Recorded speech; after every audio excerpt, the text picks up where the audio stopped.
കുറച്ച് കായ് ആവശ്യമുണ്ട്. എന്തിനാണ്? പിന്നെ പഞ്ചായത്തിന് പോകണ്ടേ? 2 മുദ്രപത്രം മേടിക്കണം. 200 റുപ്യാണ് ഒരെണ്ണത്തിന്. അങ്ങനത്തെ 2 വേണം. പിന്നെ വില്ലേജിൽ കരാടക്കണം. ഓട്ടോറിക്ഷ കാശും വേണം. പിന്നെ പോകണ്ടേ? ബസ് ഉണ്ടല്ല, 7 റുപ്യ എടുത്താ മതി, ഒരാടെ ഇറക്കി തരും. ബസ്സിനോ? ഈ വയസ്സാം കാലത്ത് ഞാൻ ബസ്സിന് കയറി പോവേ. അപ്പൊ എപ്പോഴും ഞാൻ കുടുംബത്തേക്ക് തിരിച്ചു വരണ്ടേ? പിന്നെ ബാപ്പാ നിങ്ങൾ പോവണ്ട, ഞാൻ പോവാ. എന്താ ഈ പറയണേന്ന് പറഞ്ഞു? ഞാൻ പോവാ. എന്താ ഉദ്ദേശം? ഈ കുടുംബത്തിൽ അങ്ങനെ പെണ്ണുങ്ങൾ ഇറങ്ങി പോവില്ല പറഞ്ഞില്ലേ? ഞാൻ തന്നെ പോയിക്കോളാം. അപ്പൊ ബാപ്പ തന്നെയാണോ പോണത്? ഞാൻ തന്നെ പോണത്. എന്താ പോയാല്? എന്നാ ഓട്ടോ പോയാ മതി. ഇല്ല, പോണില്ല ഓട്ടോയില്. എന്തിനാ ഓട്ടോയിൽ പോണത്? ബസ്സിനാ പോവും ഞാൻ.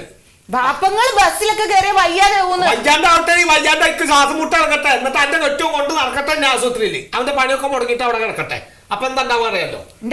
ബസ്സിന് നിങ്ങൾ ഇങ്ങനെ തുടങ്ങിയ കുറച്ച് കഷ്ടാണ്. എന്താ പറഞ്ഞാല് ജല്ല പറഞ്ഞത് ബസ്സിന് പോയിക്കോളി. നിങ്ങളിപ്പോ കുട്ടികളൊക്കെ കഷ്ടാണ്. ആ കുട്ടികളെ കഷ്ടം തന്നെയാണ് ഞാൻ.